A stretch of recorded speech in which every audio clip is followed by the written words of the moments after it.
নমস্কার। আপনারা দেখছেন হেলথ কেয়ার নাও, আর আমি আপনাদের সঙ্গে নিমাই পান্ডা। আজকে যে বিষয় নিয়ে আমি আলোচনা করব তার জন্য পেয়েছি ভারতবর্ষের অন্যতম শিশুরোগ বিশেষজ্ঞ, অধ্যাপক, চিকিৎসক ডক্টর অপূর্ব ঘোষ।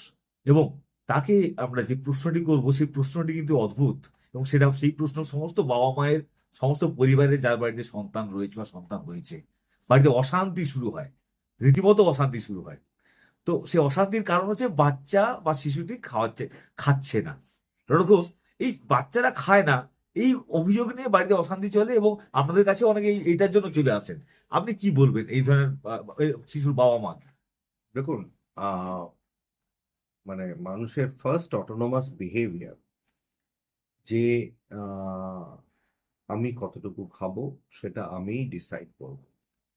একটা নিউবর্ন বেবিকেও আপনি যদি জোর করে খাওয়াতে চান তাহলে সে খাবে না।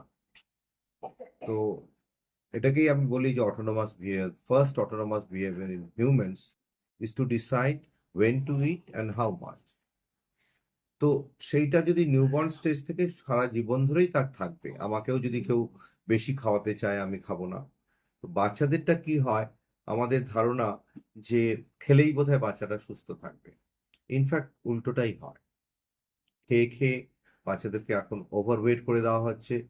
একটা বড় প্রবলেম আমাদের এখন হচ্ছে ওবেসিটি। আর এই ওবেসিটিটা কিন্তু পরে যেয়ে দাঁড়ায় ডায়াবেটিস, হাইপারটেনশন, হার্ট অ্যাটাক এগুলো। এবং এর সূত্রপাতটা বাবা মায়েরা শিশুকালেই করে দেয়। তা- তাহলে এখানে একটা প্রশ্ন, যে বাচ্চাকে কিভাবে খাওয়াবেন যাদের বয়স 6 মাসের মধ্যে, 1 বছরের মধ্যে, 4 বছরের মধ্যে? দেখুন, খিদে পেলেও কাঁদবে। প্রথম 6 মাস পর্যন্ত তো আপনি ব্রেস্ট মিল্ক খাওয়াবেন। 6 মাসের পর আপনি আস্তে আস্তে সলিড ফুড স্টার্ট করবেন। চাল, ডাল, আলু দিয়ে খিচুড়ি, কিংবা হোমমেড খাবার। কখনো সেটা আলু দিয়ে হয়, কখনো সেটা সুজি দিয়ে হয়, কখনো হয়তো একটু মিষ্টি আলু সিদ্ধ করে হয়। ব্র্যান্ডেড বাজারে যেগুলো খাবার আছে সেগুলো যে আমরা খুব উৎসাহ দেই তা নয়। তারপর আস্তে আস্তে মাছ, চিকেন স্যুপ, যারা ভেজিটেরিয়ান, নন ভেজিটেরিয়ান, আর যারা ভেজিটেরিয়ান তারা ডাল জাতীয় প্রোটিন খান।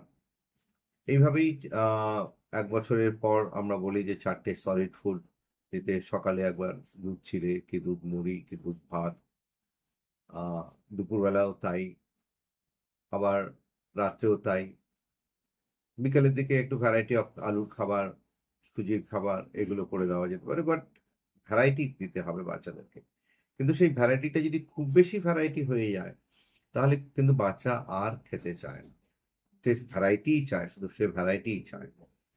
তো কিছুটা ডিপেন্ড করবে বাবা মার ট্রেনিং এর উপর। এবার বাবা মা যদি জোর করে খাওয়াতে খাওয়াতে খাওয়ার প্রতি একটা বিতৃষ্ণা এনে দেয় তাহলে কিন্তু বাচ্চারা আর খেতে চায় না। আমাদের অনেকেরই কাজের প্রতি একটা অনীহা, বিতৃষ্ণা এসে যায়। তার প্রধান কারণ হচ্ছে আমরা অনেক সময় ওভারওয়ার্ক করি। এই ওভারওয়ার্ক করলে যেমন আমাদের বিতৃষ্ণা আসে, তেমনি বাচ্চাদেরকেও আমরা যদি জোর করে খাওয়াতে যাই তাহলে তার একটা বিতৃষ্ণা আসে। সেইটা বাবা মাকে সবসময় বুঝতে হবে যে আপনার মনটা আপনার, বাচ্চার মনটা বাচ্চার। খিদেটা আমার ব্যক্তিগত ব্যাপার। এইখানে আপনি আহ দয়া করে বেশি হস্তক্ষেপ করবেন না। সদ্য যার বয়স 1 বছরের মধ্যে, তাকে সারাদিনে কতবার খাওয়ানো উচিত এবং কি খাওয়ানো উচিত? 4 থেকে 5 ঘন্টা অন্তর খাওয়ালেই যথেষ্ট। তো আমি যেগুলো বললাম যে আহ, দুটো তিনটে হয়তো দুধ খেলো, কি সলিড ফুড খেলো, সেটা চাল দিয়ে হতে পারে, চিড়ে দিয়ে হতে পারে, মুড়ির গুঁড়ো হতে পারে, আহ সুজির পায়েস হতে পারে, ফল একটা থাকবে। এখানে একটা ট্রেন্ড রয়েছে, আপনি জানেন, যে 6 মাস পর্যন্ত হয়তো মায়ের ব্রেস্ট মিল্ক খেলো, কিন্তু তারপরেই সাপ্লিমেন্টের উপর ওর নির্ভরশীল হয়ে যান সবাই। তো এখানে সাপ্লিমেন্ট, আমি নাম বলছি না, অনেক কোম্পানি রয়েছেন যারা এই ফুড সাপ্লিমেন্ট গুলো দেন। দেখুন, আপনাকেও চিন্তা করতে হবে ব্যাপারটা যে আহ, অনেক বাড়িতেই বাবা মা দুজনেই চাকরি করে। এবার তাদের পক্ষে, সবার পক্ষে সবসময় কিন্তু খাবার তৈরি করে খাওয়ানো সম্ভব নয়। তো তারা হয়তো আহ একটা কাজের লোকের উপরে বাচ্চারা ছেড়ে যাচ্ছেন। তো সেই খাবারটা কতটা ভালো তৈরি হবে সেটাও আপনাকে দেখতে হবে। আমি যে সাপ্লিমেন্ট ফুড কিংবা প্যাকেট ফুডস এটার আমি ফেভারে বলছি না, কিন্তু এরকমও তো পরিস্থিতি হয় মানুষের যে যখন তাকে সে সাপ্লিমেন্ট ছাড়া চলতে পারবে না, তাকে চাকরিতে যেতে হবে, তাকে টাইমে বেরোতে হবে, সবকিছু বুঝতে হবে, সবকিছু বুঝেই মানুষকে চলতে হয়। কিছু কিছু ডিসিশন অনেক সময় ঠান্ডা ঘরে বসে হয়তো ডাক্তাররা নিচ্ছে যে আমরা কিছু সাপ্লিমেন্ট দেবো না, কিন্তু প্র্যাকটিক্যাল ফিল্ডে যে যখন দেখা যাচ্ছে যে তারাই হয়তো তাদের বাচ্চাদেরকে সাপ্লিমেন্ট খাওয়াচ্ছেন, কারণ তারা দুজনেই হয়তো চাকরি করেন। তো এই দ্বিচারিতার পক্ষপাতী আমি নই। আবার আহ যে ধরুন আর্থিকভাবে সবল নয়, তাকে আবার আমি বলব না যে আপনি সাপ্লিমেন্ট খাওয়ান। কারণ তাতে সে যে সাপ্লিমেন্টটা খাওয়াবে সেটা হয়তো একটু পাতলা করে খাওয়াবে। তো তাতে তার কোয়ালিটিটা ফল করে যাবে। তো আমাদের ডাক্তারদেরকে কিংবা নিউট্রিশনিস্টদেরকে সবাইকেই জানতে হবে যে অল্প কস্টে কি করে ভালো আ পুষ্টিকর খাবার দেওয়া যায়। এখানে আরেকটা বিষয় হচ্ছে যে প্রায় প্রত্যেক বাবা মায়ের একটা অভিযোগ যে বাচ্চা খাচ্ছে না আর রোগা হয়ে যাচ্ছে। দেখুন, আ রোগা মোটা হওয়াটা কিছুটা জিন। আমি দেখি যে অনেক বাবা-মা তারা নিজেরাই রোগা। তো অ তারা চাইছে যে তার বাচ্চা অনেক বেশি মোটা হবে। এটা তো ওয়েটটা একটা জিন, নিউট্রিশন, এনভায়রনমেন্ট, এক্সারসাইজ তার উপরে নির্ভর করে।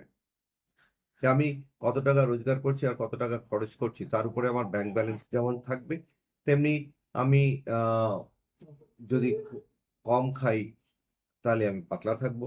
আবার আমি যদি বেশি খাই আমি মোটা হয়ে যাবো। আর আমি যদি এক্সারসাইজ বেশি করি তাহলে আমি ব্যালেন্স থাকবো। তো এইটা একটা ব্যালেন্সের ব্যাপার থাকবে।